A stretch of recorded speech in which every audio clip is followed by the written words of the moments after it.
In the exhilarating world of Formula One where speed meets the danger, Riccardo Paletti's untimely passing was considered as one of the biggest what-if stories till this day. With sheer determination and raw talent, he captivated the hearts of many people worldwide. But on June 13, 1982, during the race, when he was eager to prove himself, something unexpected happened.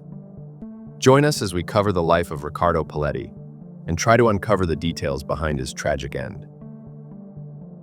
Riccardo Paletti was born on June 15, 1958, in Milan, Italy, into a wealthy family.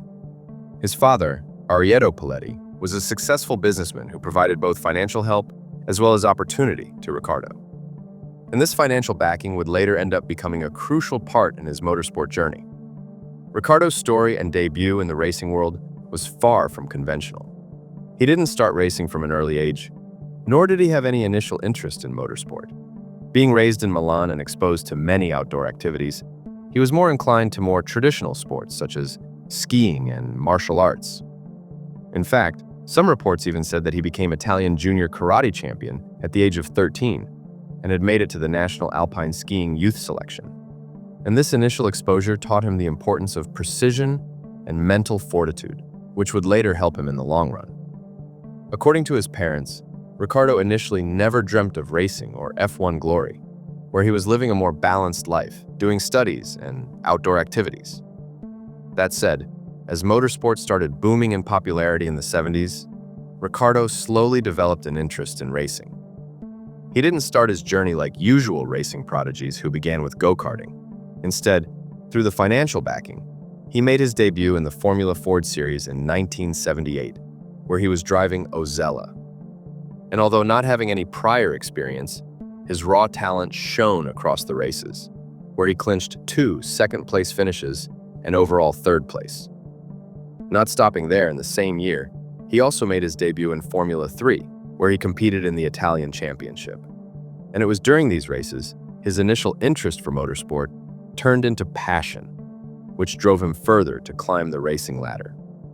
In the year 1979, after another 5th-place finish in Formula 3, he transitioned to Formula 2 at the end of the season.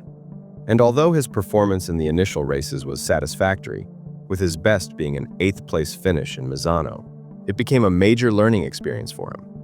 Some even said that it was a significant step in his career, as he was becoming accustomed to faster cars and more fierce competition. By the year 1981, Riccardo had developed a reputation as the most determined racer on the track, where he secured multiple podium finishes. That said, it wasn't without setbacks. Riccardo, throughout his journey into Formula 2, had to face many mechanical issues, which resulted in him retiring early. Undeterred, he kept working hard and slowly improved his skills on the track. In 1982, Riccardo took a pivotal step and transitioned to Formula 1, where he secured a spot in the Osella team. F1 intimated me I was planning for another F2 season to mature, but the opportunity was too good to pass, he said in his interview. And despite the initial setbacks, through the guidance of his teammates, he slowly adapted to a new, faster racing style. Riccardo's performance in the initial stages of the races were marked by many technical as well as physical issues, where he failed to make it to the grid. Not fazed by the setbacks, he faced the challenges head-on and finally qualified during the Canadian Grand Prix, where he reportedly secured 23rd position. Riccardo seemed excited, and even his mother was there in the stands, who was there for his birthday, which was just 2 days later. That said, in a cruel twist of fate, it would be the same race which would claim his life. On June 13, 1982, at the Circuit Gilles Villeneuve in Montreal, Quebec, the atmosphere was gloomy. But not for the obvious reasons, as tragically just a month before, on May 8, 1982, the sport as well as the country had lost one of the most promising racers, Gilles Villeneuve at Zolder. Just minutes before the race, Riccardo, who was at the back, seemed calm and focused, where some even said that he was eager to prove himself that day. That said, as the lights turned green, something completely unexpected happened. In the tragic turn of events, the entire circuit became the battlefield of chaos and danger.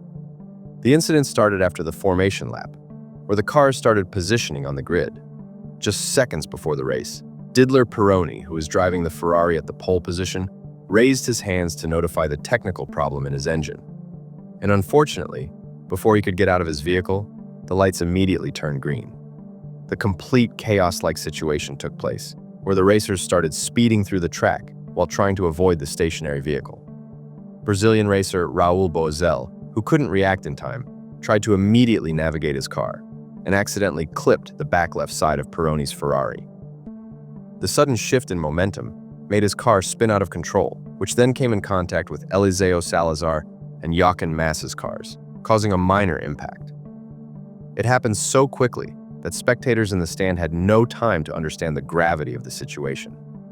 During that chaos, every other racer skillfully managed to avoid the crashed cars, and everyone breathed a sigh of relief as the incident seemed to finally come to an end.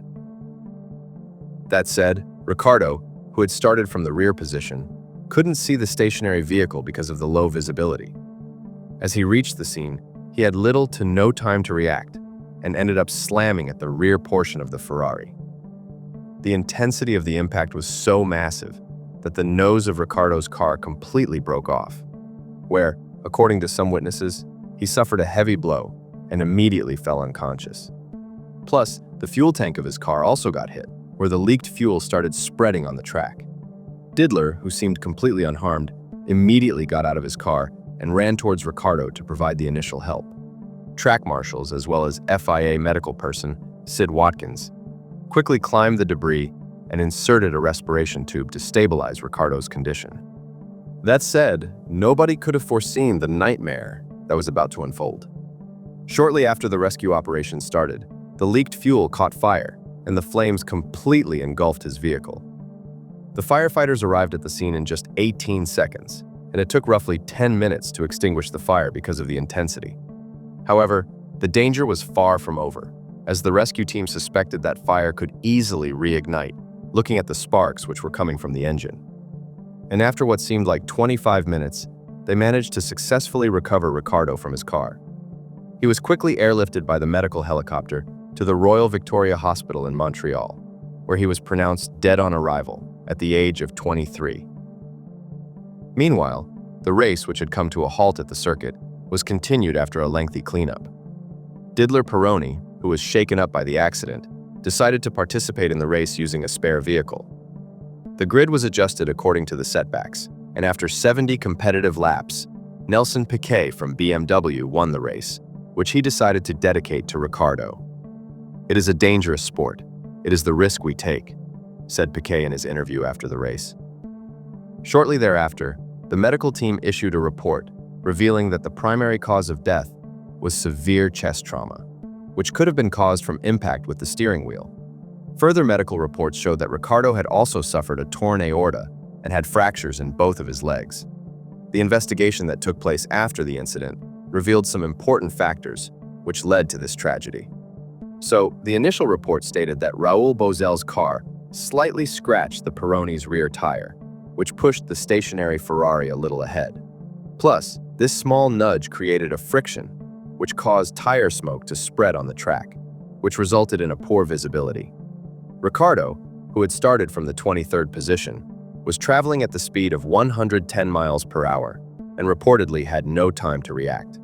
And because of the low visibility and poor reaction time, he impacted the Ferrari at the speed of 120 miles an hour, with engine revving at 10,500 RPM. According to the experts, during that moment, he might have experienced the force of 293 G, which in normal condition was enough to even crush human bones. The FIA medical spokesperson in their official statement said when they removed him from the wreckage, he had no pulse, and even his pupils were dilated, which meant that he was already in the brain-dead condition. In fact, the track doctor, Jacques Bouchard, who was there during the incident, even speculated that Riccardo could have died within minutes after the crash. And this statement further confirmed when the surgeons found his chest, as well as stomach, filled with blood. Later, the International Federation of Sports Automobiles and Quebec authorities cleared the rescue teams of any foul play. In fact, the board official praised their response time and quick thinking during the dire situation. The authorities suspected that Riccardo's inexperience could have played a major role during the scene, as according to the sources, It was his first official race and had very less experience when it came to reaction speed.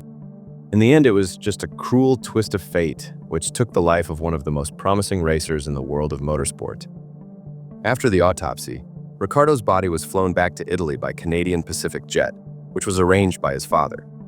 His private funeral took place on his birthday, June 15, 1982, at a family mausoleum at the Cimitero Maggiore in Milan, Italy. Soon the world learned about his untimely passing, and it became difficult for everyone to comprehend the loss, as it had happened just weeks after Gilles Villeneuve. This tragedy also raised many questions about the safety of racers. Shortly thereafter, Autodromo di Varano racetrack in Italy was renamed to Autodromo Riccardo Paletti in his honor.